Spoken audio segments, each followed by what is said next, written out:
and welcome to the OklaRoots YouTube channel. Today is month 6 for the OklaRoots block party. That means we are halfway through our quilt. Can you believe it? I'm happy, but I'm also kind of sad. So this month, some of you guys are gonna really get mad at me. Yeah. This block is a little bit more challenging because there are a lot of very small pieces. But you don't have to do my design. I will give you alternatives to make this block quicker and easier. So here is the block for month 6. You can see we have that cross going down the middle. It's a plus sign that I really seem to like to use in my blocks. But instead of just straight rectangles, we have these beautiful triangles and rectangles. This creates a really, really fun design. You can mix this up depending on your fabric. You can make this super scrappy. Every single triangle can be a different scrap of fabric, but it is a lot of pieces. It is a lot of small pieces, which can be a little challenging. So if you don't want to do the triangles, you can substitute those triangle pieces that form a rectangle with just rectangles. So I did this one and I just skipped the triangles, just used rectangles, and now you have a very basic rectangular block, but it's very, very cute. It's a very happy block. It's still a really fun design. So I suggest you give this one a go. Just try it. Besides cutting out a lot of small pieces, one of the other challenges with this is that scant 1/4 inch seam allowance. You know, we talk about that all the time. But with the more pieces we have in a quilt block, the likelihood of our quilt block measuring up too small or sections of our block measuring up too small and not fitting in with the other sections, that likelihood increases. So if you can really nail down that scant 1/4 inch seam allowance, you're going to be good. So to access the templates for this pattern, make sure to check out my website. I'll have a link down in the description below. Remember, we're on block 6. There will also be a link for an SVG file. For those of you who hate cutting out a lot of pieces and you have any sort of a cutting machine like a Cricut Maker or a Brothers Scan and Cut, you're gonna wanna use it this month. You're gonna wanna use it. It's a lot of small pieces to cut out. If you have the machine do it for you, you're gonna save a ton of time. I'm gonna show you 3 different things today. First, I'm gonna show you how to make this block with the paper pattern pieces from my PDF file on my website. So, you know, tracing, cutting, all of that.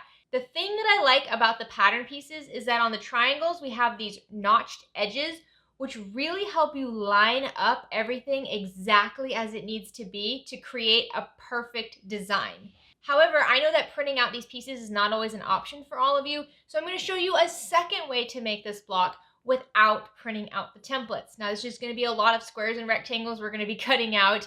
And since we're halfway through our block party, I want you guys to kind of start thinking about how you want the quilt to be in the end. Now, here's a digital image of the quilt without any sort of sashing. This is where we just take all of the blocks and we just sew them together and we're done. This is a great, great, scrappy, fun design, and this is a great way to quickly be done with your quilt when we're at month 12. Another option is to include some borders in sashing. This is where we're going to be adding some strips of fabric to separate the blocks. Now, if you use a really light colored fabric, this becomes like a picture frame for every single block. So this is a really nice way to just showcase every single block individually.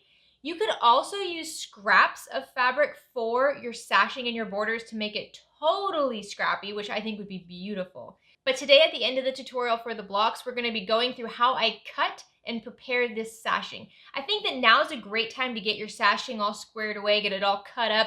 It's kind of a lot of yardage and just a lot of straight cuts. So while we have the time right now, let's chop that up, get that ready, put it to the side. So that way when we're at the end of the 12-month block party and you're eager to have your quilt done, you will have all of that already done, ready to go. So if you're new to the channel, please consider clicking subscribe down below. If at any point you like this video, please give it a like. Any questions, comments, any tips, anything at all, leave them down in the comment section of this video.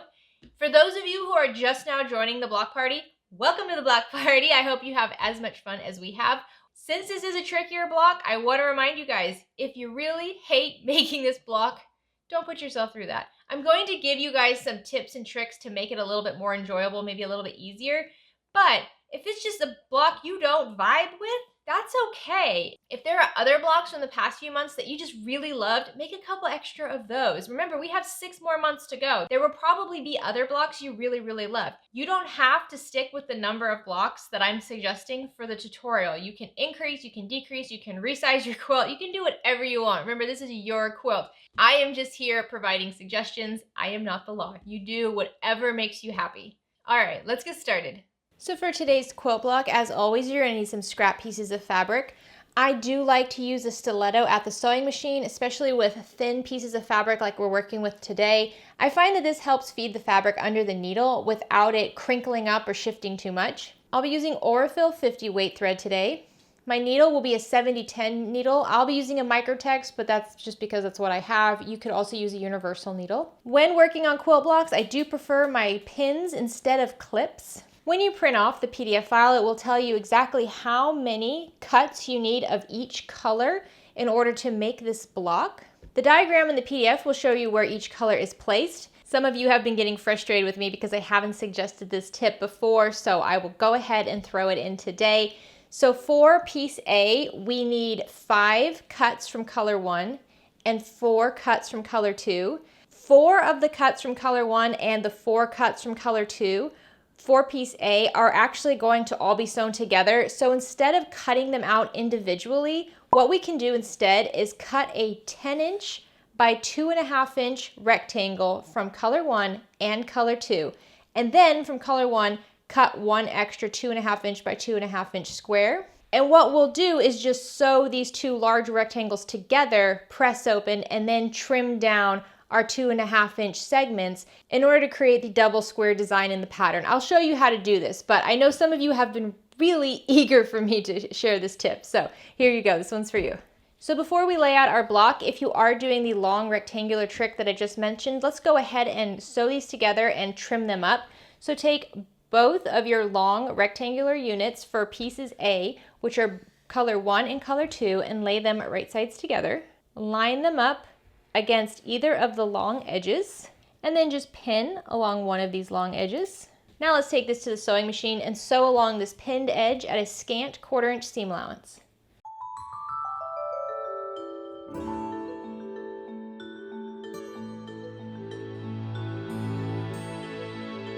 After you have these 2 rectangles stitched together, let's give it a press.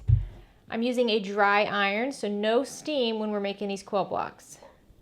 And then I just very lightly press on that seam.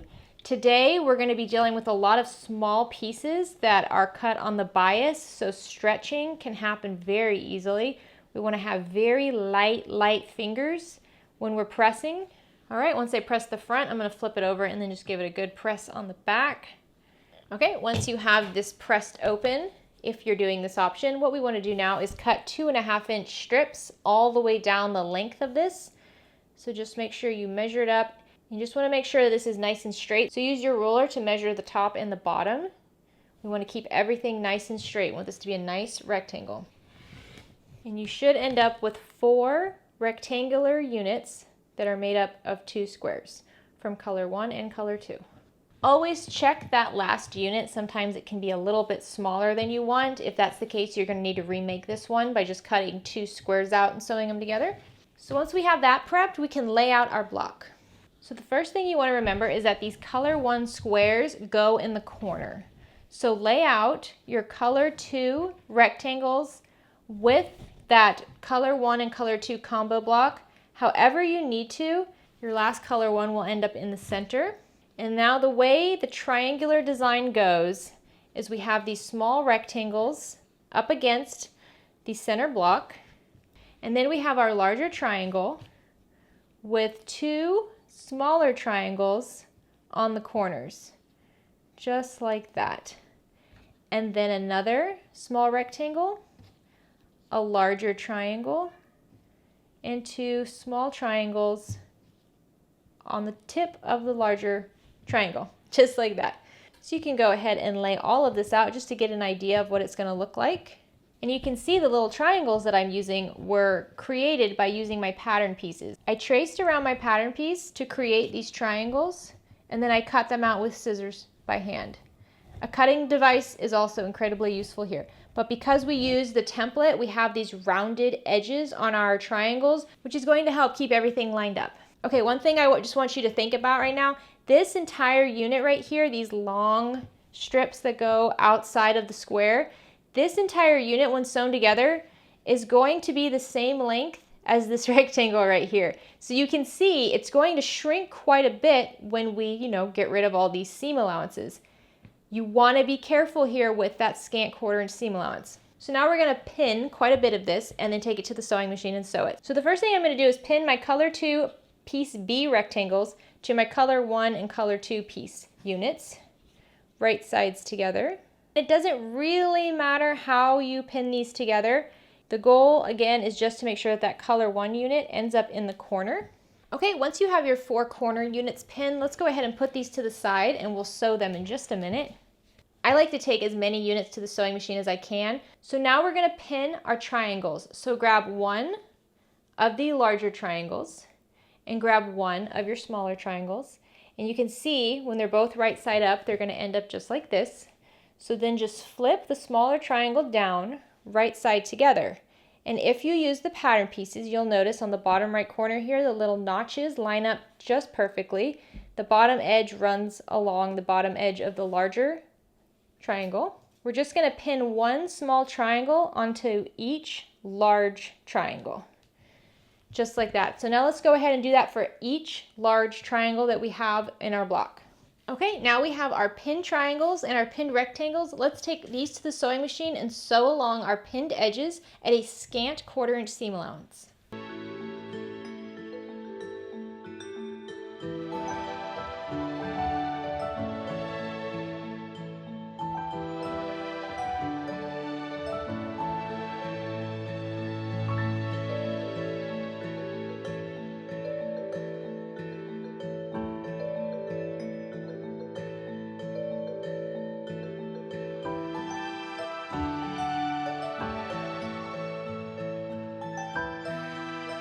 Okay, once you have your units sewn, let's just go ahead and press this. For my large rectangular units, I like to press the seam behind the piece B. It just makes it a little bit easier and we don't have so much bulk. You'll notice some of these seams will get bulky. So once again, I'm just going to very gently press it with my fingers. I'm not trying to stretch anything. And just press each one of your units. Don't forget to press the back of them. All right, once those are pressed, go ahead and put them to the side. And now we have to press these little tiny triangles. These are the ones where you're going to want to be careful and make sure you don't start stretching anything. So, gentle fingers, gentle fingertips. I'm going to press them all once with their right sides together first. And then I'm just going to press the seam behind the small triangle. You could press the seam behind the large triangle. This is really just dealer's choice right now. So just go along and press each one of these small triangles open and away from the large triangle. And once again, if you'd like, make sure you press the back of that seam to hold it down. I know it's tempting to use steam and starch right here, but do your best to resist. We'll give it a light starch when the block is complete, but we don't want to start warping our fabric with moisture. All right, let's take these off. So this is one of those blocks where you're going to want to keep checking yourself as you go. This square unit should measure 4.5 by 4.5 inches. If it's a little big, you can go ahead and trim it down to get it to 4.5 by 4.5. If it's small, your seam allowance is too big. You're going to want to reduce the size of your seam allowance by just a little bit. So I like to just check and make sure we're all good. We have a lot of pieces that need to line up. All right, now let's finish up our little triangles. So take your triangle units with one small triangle sewn on, grab the rest of your small triangles, and now we're just going to lay a small triangle right side down to the other side of our medium-sized triangle. Right sides together just like that. And again, using those notches, it should line up pretty perfectly. Grab your pins and just pin your small triangle onto your unit and continue this for each of your larger triangles. All right, once you have those last small triangles pinned on, let's just go sew along these pinned edges at a scant 1/4 inch seam allowance.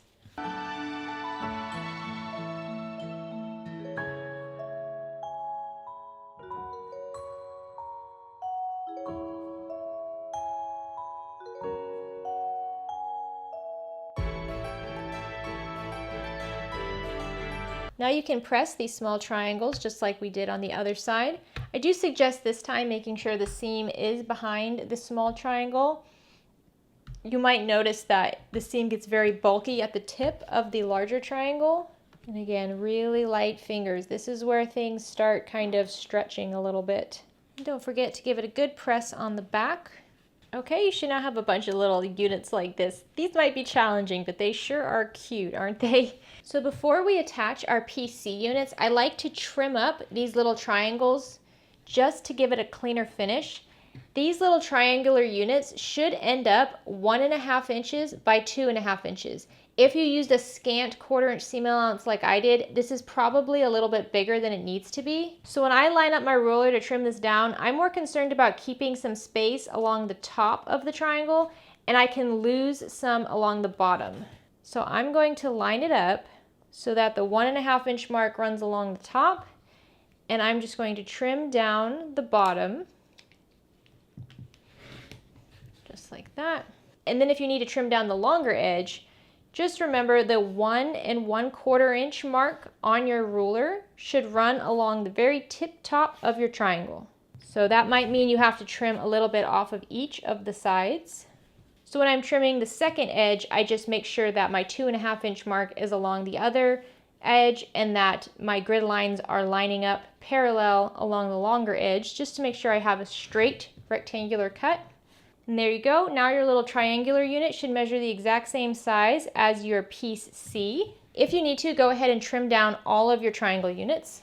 Once you have your little triangular units ready to go, you're going to take one of your pattern piece Cs and lay the triangle piece on the top of it, just like that. So every triangle unit on the bottom of the larger triangle should have a PC rectangle attached. So just lay it out and then lay them right sides together and pin along that edge that has the bottom of your triangle. And these should measure up to be the exact same size. Repeat this process for all of your triangular units. Once you have these units pinned together, let's go sew along those pinned edges at a scant 1/4 inch seam allowance.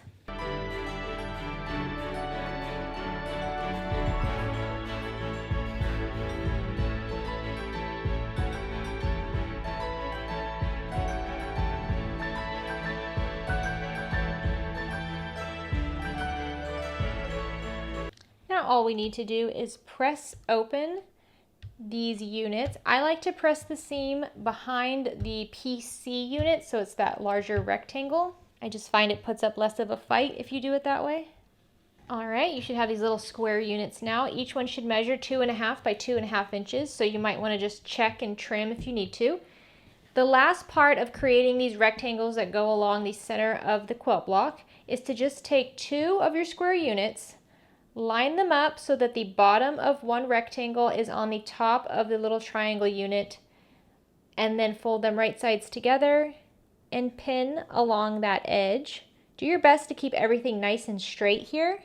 With all these seams and the bias and all of that, it's very easy for these things to start getting a little wonky, so just keep everything as straight as possible while you pin.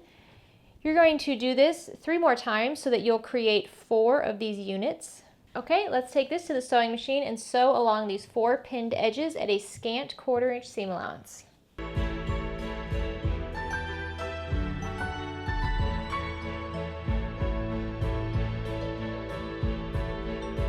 Once you have these sewn, we're just going to press them. And once again, I like to press the seam behind the rectangle. Do your best to make sure you're keeping it a rectangle and it's not, some sort of a wavy line. And then give it a good press on the back as well. All right, there you go. I know that seems like a lot of work for a rectangle, but it's just so cute. And if you use contrasting fabric especially, you can really see the design. My fabric today is very busy in all the pieces, so it all just kind of meshes together. Honestly, I probably just could have used one rectangle of this fun half square triangle design. So once you have this done, this rectangle should measure 2.5 by 4.5 inches. If you need to trim it down at all, now's the time to do it. So like I said, another option is just to use one piece of fabric that's 2.5 by 4.5 inches for this cut, or you could grab a bunch of small cuts of fabric, sew them together in a completely random way, press them open, and then cut out a 2.5 by 4.5 inch rectangle. That would be an easier and really fun way to create a very similar design without cutting out a lot of tiny triangles. Okay, so now you can relay out your quilt block. Remember, the arrows are pointing away from the center square. So one of your PC rectangles should be going against that center square. For the corner units, once again, we just want to make sure that our A unit with color block 1 is in the corner. So just rotate these however you need to achieve that. There we go. And now what we're going to do is just sew these together in 3 strips. So first we'll piece each strip separately, and then we'll just sew them all together. So starting on the far right, I'm just going to flip my top right square down over that triangle rectangle, and then just pin those together. For the center column, I'm just going to take my little triangular rectangle and pin it to the top of my center square, right sides together. And then for the left, I'm going to do just like I did on the right. Again, making sure all of your corners are where you want them. You don't want to pin it down like this. You want to make sure that corner is in the corner of the block. And then just pin along that edge. Now let's go to the sewing machine and sew along these pinned edges at a scant 1/4 inch seam allowance.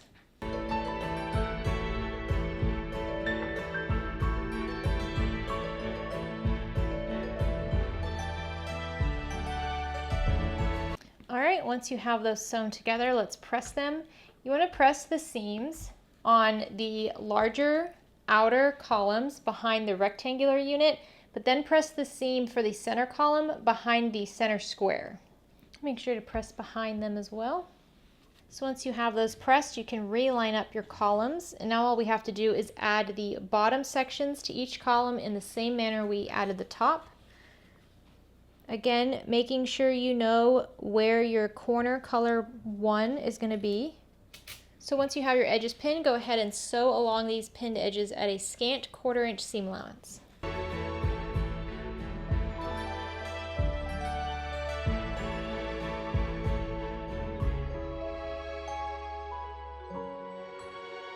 So once again, let's go ahead and press these seams open. For the side columns, press the seam behind those corner squares.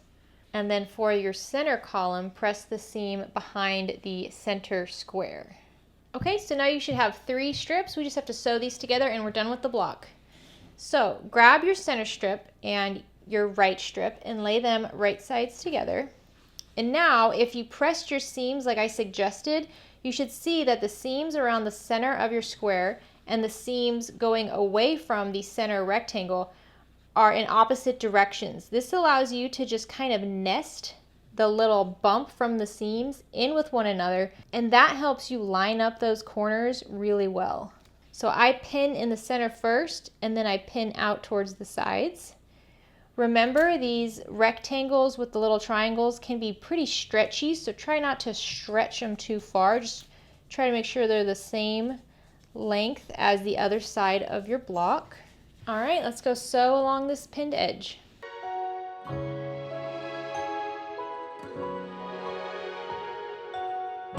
I like to press the seam behind the side column, not that center column, just because there's less seams here. I'm going to give it a quick press on the back of the block. So now you can attach the last column in the same way. Again, making sure you know that your color 1 blocks are on the outside. We want to have those corners just like that. Lay it right side down. Once again, your seams should nest nicely. All right, final stitches. Let's go sew along this pinned edge at a scant 1/4 inch seam allowance.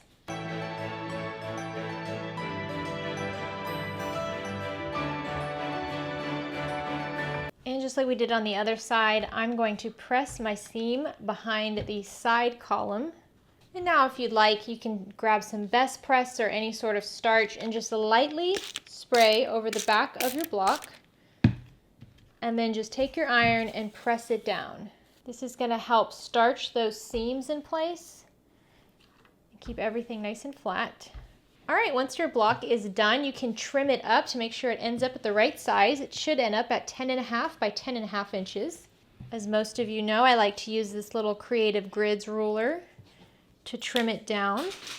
I also have a 10.5 inch by 10.5 inch template on my website if you want to print that out and use that to help you trim this down. And there you go. Isn't that a fun block? I think that's so cute. So that's how you make the block using the pattern pieces provided in my PDF. Now I'm going to walk you through how to make this same block with just squares and rectangles, no pattern pieces. So we're going to cut most of the pieces in the same way that we did with the PDF pattern. So for block A, you're going to need 5 cuts of color 1 and 4 cuts of color 2. Once again, I will be cutting 2 long rectangles from color 1 and 2, both at 10 inches by 2.5 inches. And then after I sew them together, I will trim them down to get my smaller cuts. And then I will have 1 extra of color 1 cut at 2.5 by 2.5 inches. For block B, you're going to have 4 cuts of color 2 cut at 4.5 inches by 2.5 inches. For block C, you'll have 8 of your color 4 cuts. These are 2.5 by 1.5 inches. And the big changes are for blocks D and E. Since we're not using these triangle pattern pieces, what we're going to do instead is cut these larger squares and then we'll cut them into triangles. So for block D, you're going to need 2 squares cut at 3.25 inch by 3.25 inch. And for your E pattern pieces, you're going to need 4 squares, each cut at 2 5/8 inch by 2 5/8 inch. Once you have these D and E squares cut, all we want to do is cut along both diagonals to create 4 triangles. So I'm just going to use my ruler and a rotary cutter to do this. And then I just line up one of the marks on my ruler with the bottom straight edge of my triangle, and then line up the vertical edge of my ruler so that it comes right to the point of the top of the triangle, and then cut. Here we go. Do the same thing with your other color 3 for your D triangles. There we go. And if we take one of our triangular cuts we just made and I take my D template and I place it right over it, you can see it's the same size, except we have this long dog ear going off the edge since we don't have that rounded corner. Repeat this process with your color 4 squares. These will be for piece E. All right, now your cuts are all made and we can piece this block together in much the same way we did the first one. So just like I did before, I'm going to first take my long rectangular cuts and I'm going to sew along one of the long edges at a scant 1/4 inch seam allowance and press open. Once you have these rectangles stitched and pressed, we're just going to cut strips across them that are 2.5 inches wide. So I'm just going to start at the end, lining up my grid marks and going down 2.5 inches along this entire rectangle. Always make sure to measure this last cut because sometimes it can be too small if you cut too big, but we're good. All right, now grab your A combo pieces and your B pattern pieces and lay them right sides together. And you can pin along the long edge. Let's go ahead and put these to the side and prep our triangles. So grab one of your piece Ds and grab one of your piece E's. And the bottom long edge of your E cut should go along one of the shorter edges of your D cut. Lay them right sides together. Since I'm working on the right side, I want to line up along that right corner, lining up one edge going up towards the top of my D unit, and then just lining up the side edge of my E along the bottom edge of my D unit, and then pin in place. Do the same thing for all of your D triangles. All right, let's take these to the sewing machine and we're just going to sew along all of the pinned edges at a scant 1/4 inch seam allowance.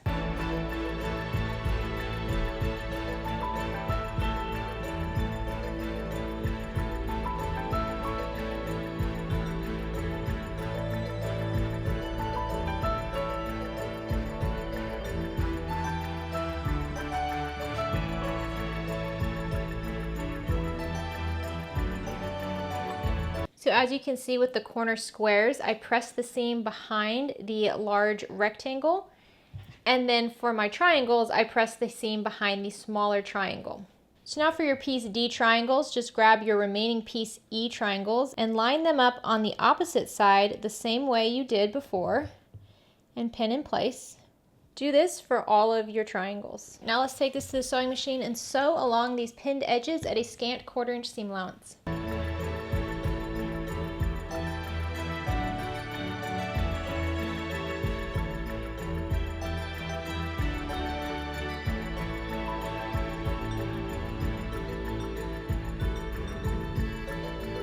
So once you have your triangle units all pressed, you can see I always press behind the smaller triangle. You're going to want to trim these down to the right size. So these units need to finish at 1.5 by 2.5 inches.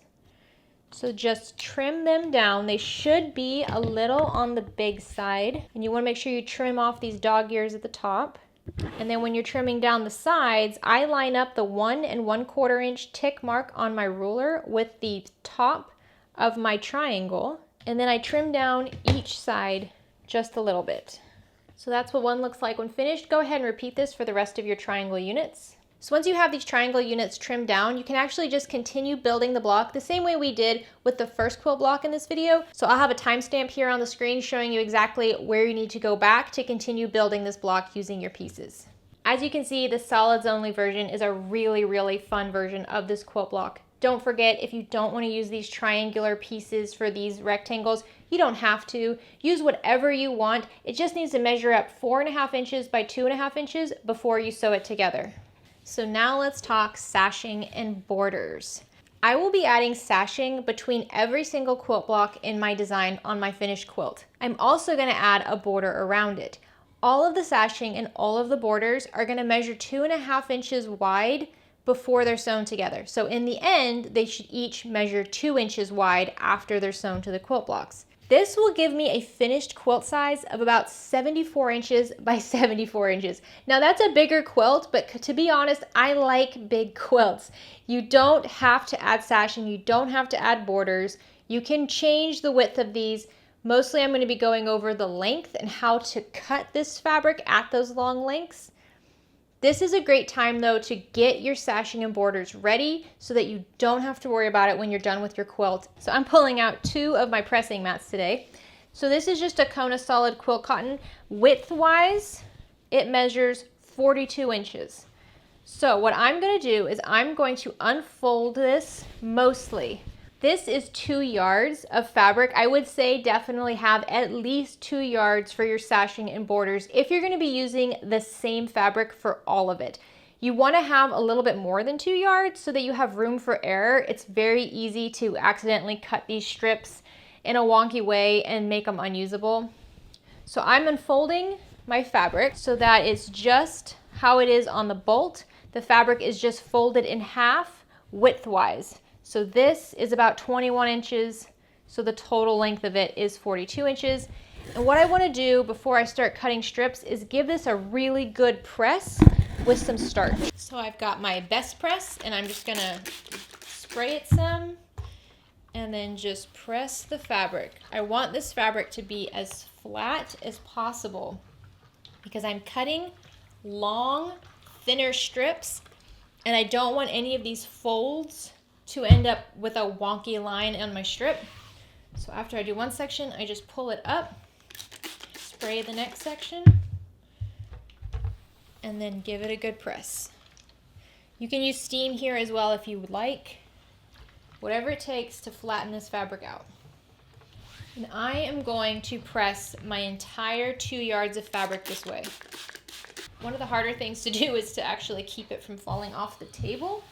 This is where pattern weights come in handy. These are just little pink ones that I found on Amazon. So I get asked all the time about how to cut big pieces of fabric. Now, there's different techniques based on the size.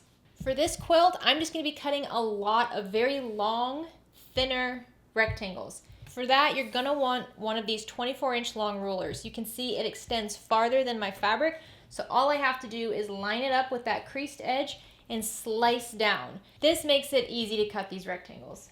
So for the sashing, which is going to be the strips of fabric that go in between all of the quilt blocks, this does not include the border, just for the sashing, we want 7 strips of fabric cut along the entire width of our yardage and each one needs to be 2.5 inches wide. So all I do is line up my ruler along the edge. I get it as close to this raw edge down here as I can because I want to use as much fabric as possible. I line up one of my grid marks along the fold over here on the right. I'm not really worried about the selvage side over here because I can trim that down later. But once I have it lined up, then I'll just take my rotary cutter and I'll just carefully cut along my ruler. Right now I'm just cleaning up the edge, so then I can throw that away. So now I have this nice straight edge to work with. So now I just lay my ruler along it, find the 2.5 inch mark on my grid line, line that up. Also lining up a grid line along this fold over here, because really you want to make sure the fold and the bottom edge are a nice 90-degree angle. If you find that your bottom edge starts being a little off when you're lining up your grid mark, you need to retrim down. That happens often, so don't worry if that happens to you. Once I have it all lined up, I will go on this side of my ruler and just trim down my 2.5 inch strip. And there's one strip. So now I need 7 of these.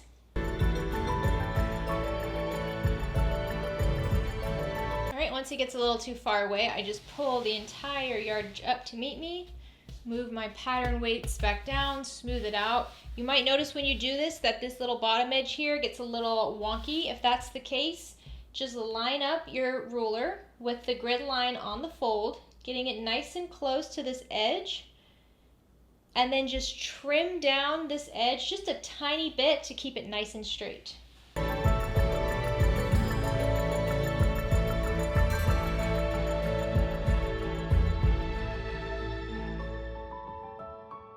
Okay, so I'm going to put the rest of my yardage to the side for now while we build the sashing.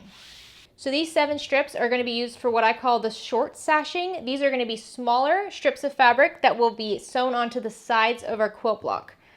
So these will end up being the vertical lines in our design. Grab one of your strips, and I like to lay it with the raw selvage side on the right. I'm going to grab my ruler, get it as close to the selvage as I can, and I just want to trim off that rough raw edge so I have a nice clean cut. There we go. And now we want to cut strips that are 10.5 inches long.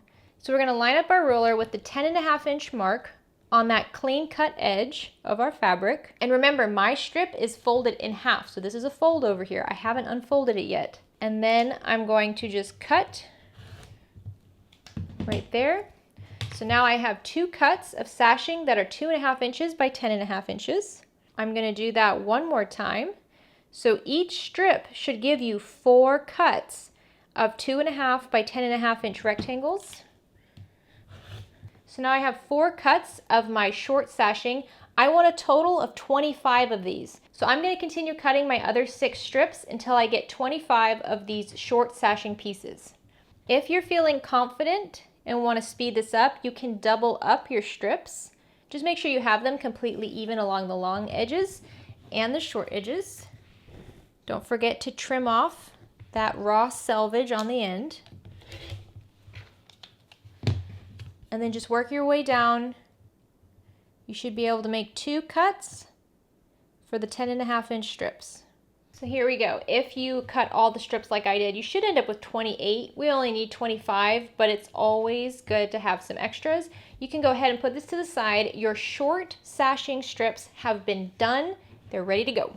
So now let's pull back out our yardage, and we need to prep our long sashing. The long sashing is actually going to go along the bottom of the quilt blocks between all the quilt blocks. So the short sashing goes on the sides of the quilt blocks, the long sashing goes underneath the quilt blocks. Once again, we're going to want to trim down the edge so we have a nice clean edge. I find when I have to move my yardage from my sewing table somewhere else and back, that straight edge gets a little wonky. It's not lined up properly anymore. So I just trim it down just a little bit to get it nice and straight so I have a nice 90-degree angle between my folded side and the bottom. Okay, now we need to cut more of our 2.5 inch strips. Now we want each of our long sashing strips to end up being 70.5 inches long. Obviously, my width of fabric is 42 inches, so one strip isn't going to cut it. So what we're going to do is cut 9 strips from our yardage, sew them together, and then we can trim down the longer strips from that long sewn together unit. So now I'm just going to cut 9 2.5 inch wide strips.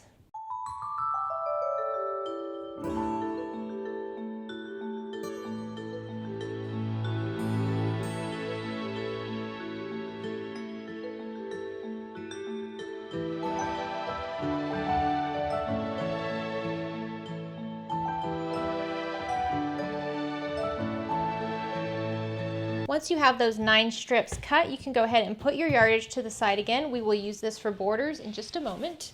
Now what we want to do is first cut off these selvage edges on the short end of our rectangle. Make sure you leave this fold on the other end uncut. This fold needs to stay. We want to keep these strips long. So cut that selvage off of each one of your strips.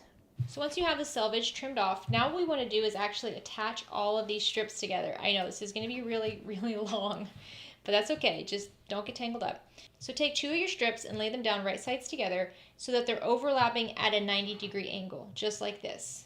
I like to use a fabric pen and mark the bottom right corner of the strip on the bottom on my top strip, just so I see exactly where I need to draw. Then I'm going to draw a diagonal from the top left corner of my top strip. Remember, this is on the wrong side of the fabric, all the way down to that mark. There we go. Once I have that marked, I'm just going to add a couple pins and pin this together. So now I'm going to take my top strip and flip it so that it's right side up, grab another strip and lay it right side down the same way I did previously. Mark where that bottom corner is, and then once again draw a diagonal. And I'm going to continue doing this for all of my strips. If you're using solid fabric here, it can be very easy to mix up the right side and the wrong side. So just as you move along the strip, make sure you rotate this so that you have the right side up. If you don't consistently sew these strips together, you'll notice the seam is sometimes on the back and sometimes on the front, which is not the goal. All right, once you have all your strips pinned together, I know it's a big mess. We're going to sew along each of our marked lines, just going right over that mark. You can backstitch at the beginning and the end if you'd like.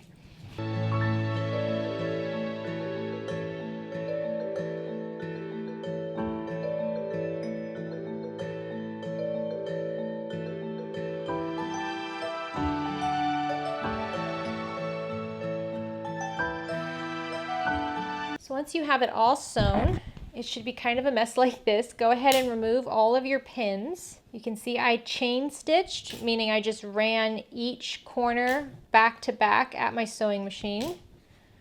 So they're all still kind of stuck together. Now I'm going to grab my snips and just snip the thread between each corner. And now before we trim these down, what I want you to do is take your strip and just start from one end, pull along it, and then turn it so that it's right side up. So just like this. Especially if you're using a solid fabric like I am, you want to double check this first. So start with your strip and make sure the seam is right side up.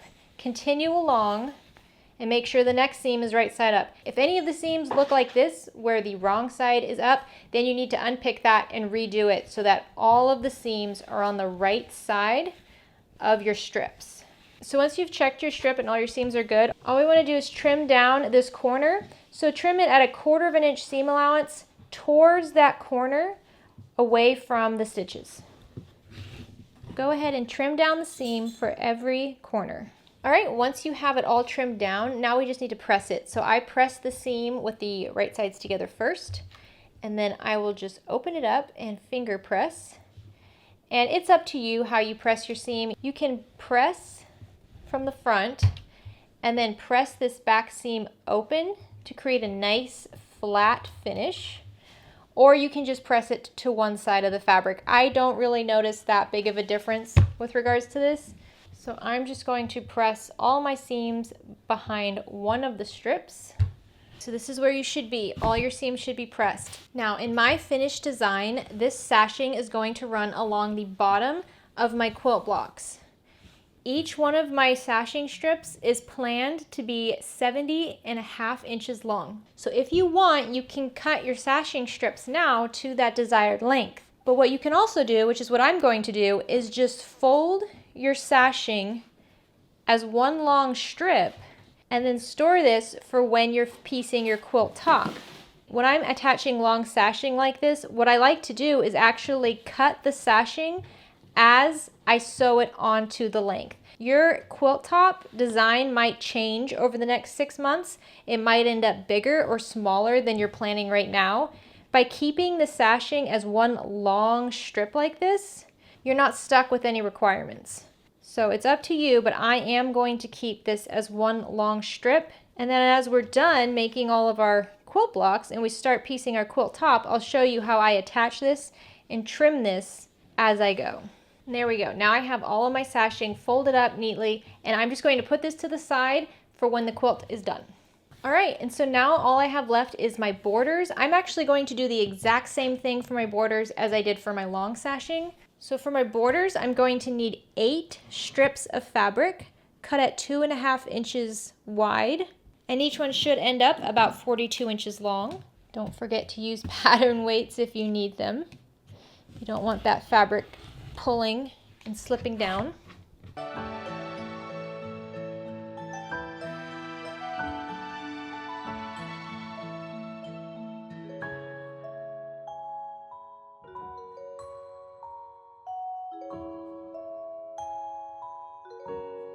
So as you can see, I have my 8 strips here, and then here is how much fabric I have left over. I'm really happy to see that because I haven't actually trimmed down the sashing for a quilt yet, so I was a little worried it wouldn't be enough. But if you have extra fabric like I do, keep this to the side. Don't use this on another project. You might need it in the end when we're building our quilt. So keep this with your quilt blocks and your sashing. So now we're going to prep and piece these long strips of fabric the same exact way we did for our long sashing. So remember, first I trim off that selvage off the ends. So once you have the selvage cut off, take 2 of your strips and lay them right sides together, perpendicular, just like this. Mark the bottom right corner of the bottom strip onto the top fabric so that you know where you need to mark your line. Take your ruler and line it up with the top left edge of the top fabric, and then just draw a diagonal line from that corner to your marked spot, and then just pin this down. Now, once you're done with this, take your top fabric and rotate it so that it's right side up, and then go all the way to the other end. Grab one of your next strips and lay it right side down and attach it in the exact same way. Continue this process to attach all of your strips together. All right, now let's go to the sewing machine and sew along every marked line.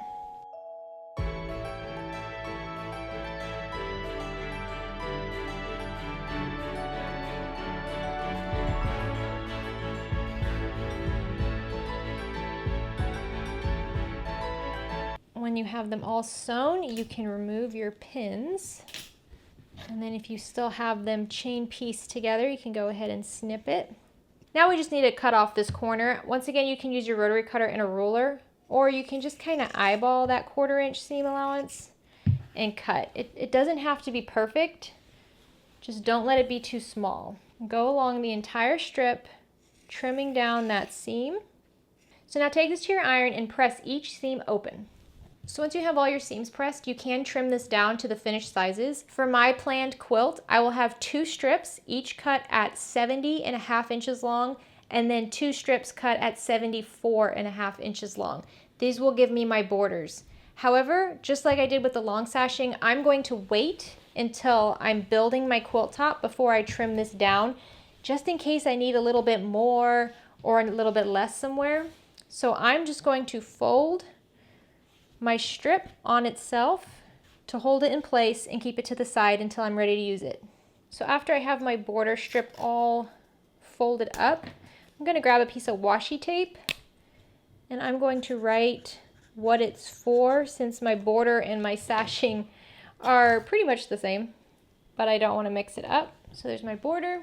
So now I have my short sashing, my long sashing, and my border all ready to go. I'm going to put these in a box with the rest of my quilt blocks so that when I'm ready to construct my quilt top, it's all ready to go.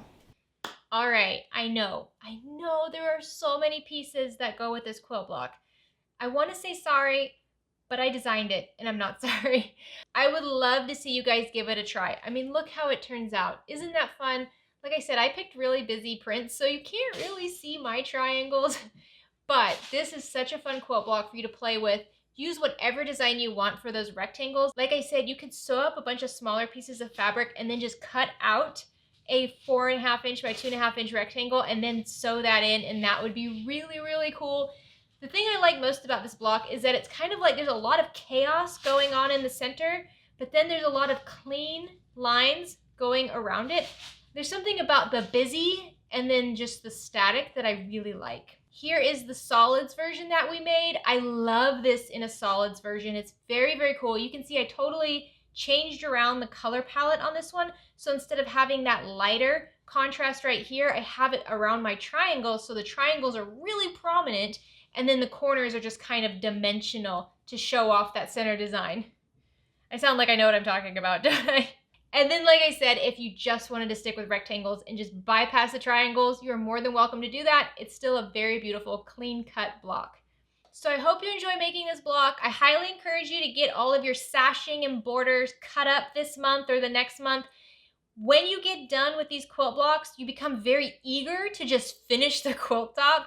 And if you don't have the sashing ready to go by then, that can really be a roadblock in finishing. I know for me, I'm ready to finish the quilt top, but then it's like, oh, I have to cut all the strips of fabric.